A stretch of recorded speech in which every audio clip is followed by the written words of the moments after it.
Hello. It feels really important to do an update about fear today. Really important.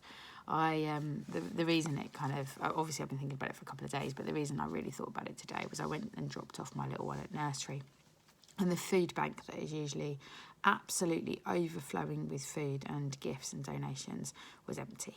So yeah, we put some stuff in, but even I felt this kind of sense of pull of, well, what should I be stockpiling? Everyone's stockpiling. I don't want to stockpile.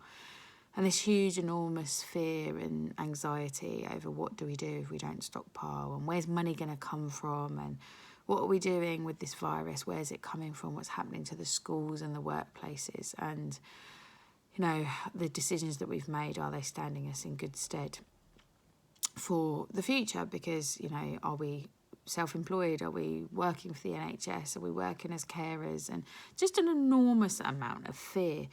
And, you know, fear is one of the things that brings about anxiety, which can bring about paranoia. And, you know, as we especially are facing potentially being in isolation, or maybe already in isolation, the sense of tension and restriction, and what do we do with that? How do we then relate to our families, our wider community, and, you know, those in need? And are we becoming those people in need? The fear that gets us and grips us into like a prison, basically.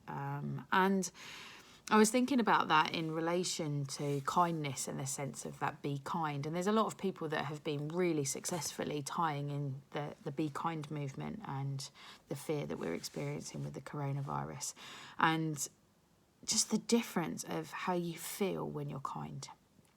So what would it be like? This was what I was thinking today. What would it be like if I gave some of my toilet roll or pasta to the food bank? What would it be like if I went out and, you know, put back onto the shelves something that I didn't necessarily need? What would it be like to live in the moment of that? And being kind gives us that warm, it opens us up to receive more. We know this. And that love, which is just so different when we give the gifts of being kind, that what we have, the feelings that we have, different from the anxiety, the churn, the destructiveness and the divisiveness. Fear pulls us in, is my experience, whereas kindness opens us out. It gives us the opening. And this is really similar to the work that I do. Obviously, we talk about the fact that we have space, and how we defeat anxiety, how we defeat depression, how we work with our mental health to overcome any problems and issues, is to maintain space. So the more space we have, the more open we are, and the more open we are, the more in control we feel. And actually, how we do that is to think about empowering how we're in control of our own responses. And at the moment, we totally are still in control of our own responses. We may be isolated, we may be scared, we may be stockpiling, we may be ill, but we are still in control of who we are and how we choose to respond. And that at times is going to be with sadness. It is going to be with real fear for the future. It is going to be with an enormous amount of anxiety and fear that is real.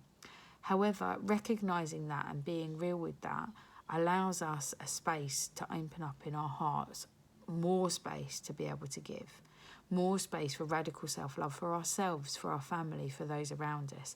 And I think that is just absolutely really, really important. Ordinarily, being in therapy, we go deep and we think about how we can access those places. But at the moment, it feels really important to be so aligned with the simple truth of the fact that we may be isolated, but we control what we do in isolation. We may be in fear, but we can choose what we do with that fear and our responses. And that will give us the space and freedom. So ironically, we're going to hopefully learn from this isolation that actually we are truly free to choose how we live our lives and what we do within those restrictions. And we are always restricted. We are always part of a social community and a social understanding. And yeah, I just think it's really important to think about what we'd like to offer ourselves, what we'd like to offer to our community, and what kind of level of kindness we can offer to ourselves, our families and our community. yeah, so what can you do? What can you do? And I'm going to be posting over the next couple of days some practical things about what we can do. There's lots of groups now forming about what we can do with our children, what we can do for work, and how we can improve our mental health at times when it's difficult.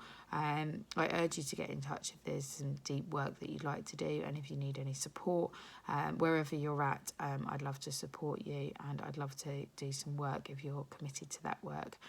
It is a tough time, and yeah, it's something I can help with, because now is a time for us really to draw together. My work is online, and so thankfully you won't need a mask when you work with me, and thankfully it's something we can do from the joys of our own home or car. I've got people working in their car, I've got people working in their garden, I've got people working in their utility room. So yeah, online work is fantastic as long as you've got Wi-Fi or data.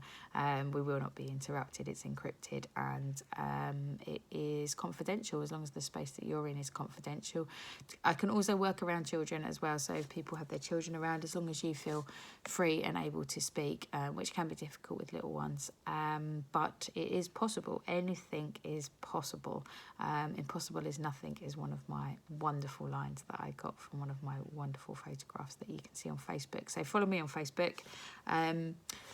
Yeah, so let's create some space, let's create some time, let's use this isolation for the best of what we can take it from and what we can learn from. But most importantly, stay safe with your mental health and recognise that the fear can be turned to kindness. Be kind to yourself, be kind to others, and give what you can to everybody. Start with yourselves and then just overflow it out to everybody else.